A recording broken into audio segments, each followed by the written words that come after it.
Di akhirat engke eueuh ganteng, eueuh geulis. Di akhirat engke eueuh beunghar.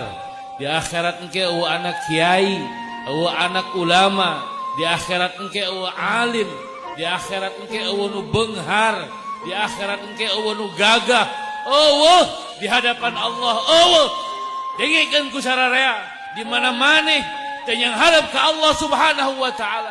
Di mana hate urang sararea anu ngaji dina peuting ayeuna teu karana Allah, lamun salaki teu karana Allah, lamun pamajikan teu karana Allah, lamun anak teu karana Allah, lamun murid teu karana Allah, lamun guru teu karana Allah, teu jadi ganjaran kabeh di hadapan Allah. Lamun murid ngaji karena guruna, lain karena Allah moal meunang ganjaran. Lamun pamajikan ngaji karena salakina, lain karena Allah moal meunang ganjaran. Lamun salaki ngaji karena sieun ku pamajikan, lain karena Allah moal meunang ganjaran. Deuk iraha urang sadar, deuk iraha urang nyang hareup ka Allah Subhanahu wa taala. Deuk iraha ganteng eueuh hartina, geulis eueuh hartina, pujian eueuh hartina.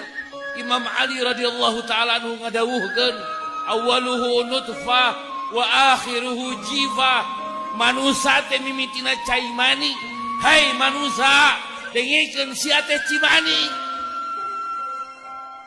Wa akhiruhu jifah, bangke paeh.